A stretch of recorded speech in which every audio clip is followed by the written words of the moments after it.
here's yet another point where I'm going to completely nerd out on you guys. But I just saw something on Kotaku.com which really just kind of like made me go, what the hell's going on? Backstory. For those of you who don't know, growing up, not so much nowadays, but growing up, I was a huge Mortal Kombat fanatic.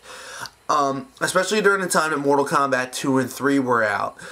And my early childhood, like those couple of years, revolved around the Mortal Kombat games.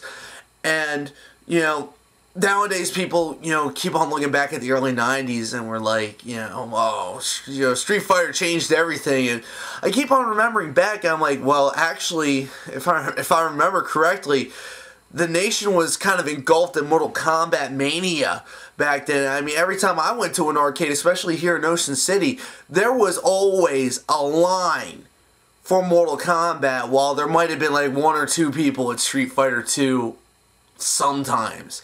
So that's just my recollection of the thing. I don't know. Maybe, you know, some of these people know better than I do, but I always remember Mortal Kombat being the more popular of the two, and I got engulfed in it. And after Mortal Kombat 3, I found myself caring less and less, and, you know, even though the PlayStation 2 games kind of brought it back a little bit, didn't really care too much. The first movie was, when I was a kid, I loved it. I loved it to death. Second movie, first time I saw that, I knew that was trash. But after watching the first Mortal Kombat movie again, you know, a couple of years ago, it hasn't aged all that well at all.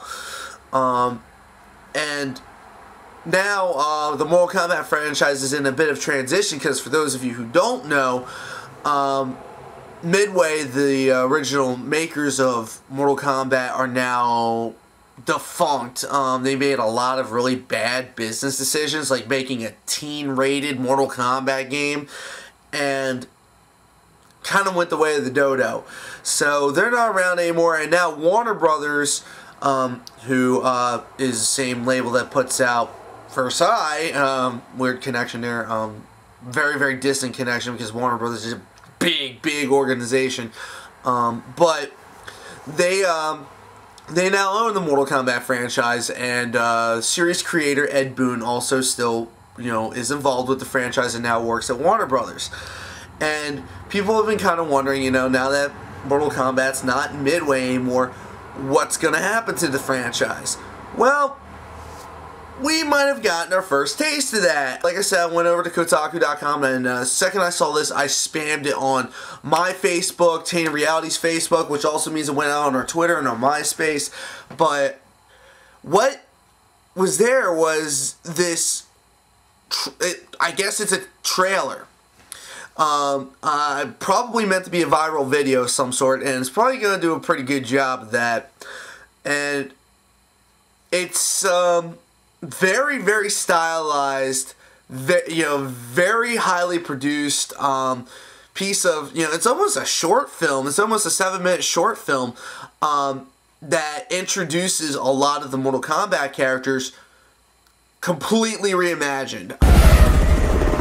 This afternoon, Governor Muldoon once again responded to accusations that he has lost faith in the ability of the Deacon City Police Department to maintain order. He insists that Captain Jackson Briggs and his Violent Crimes Unit have his full backing and support. He claims the situation is under control. For example, Jax is not a, you know, he's not a military specialist anymore with metal arms. He's now a captain in a police force for a, you know, violent crimes unit. And he's played by Michael J. White, who is best known as playing Spawn in a live-action Spawn movie, but also had a short role in The Dark Knight. And Sonya's in it, Sonya Blade, who's played by Jeri Ryan, who's best, I think that's her name, who is best known for her role as Seven of Nine in Star Trek Voyager. And they're kind of tag teaming this shadowy figure and giving him a proposition by giving him dossiers of various people. Like, you know, there's this guy with a birth defect that I'm pretty sure they kind of pulled the name out of their ass. Harlequin ichthyosis. And if it is real, I'd be very shocked that if it's a real birth defect. But there's this guy with a birth defect that's lived long past his life expectancy who is a cannibal. This turns out to be Reptile. And then there's a physician who wasn't good enough to be a physician, so he decided to maim himself and install blades into his arms. And he turns out to be Baraka. And it basically, just doing like this psychopathic reimagining, serial killer reimagining of the characters who, both of these characters were aliens from Outworld, and it seems like the whole Outworld plot has been completely tossed out of the window in favor for this really dark and brutal, well, it was always brutal, but, this really, really kind of dark, almost Saw-style reimagining of the characters, and then they briefly introduced Johnny Cage, who doesn't even outlive this teaser. But, there's a pretty decent fight scene that engulfs between Baraka and Johnny Cage.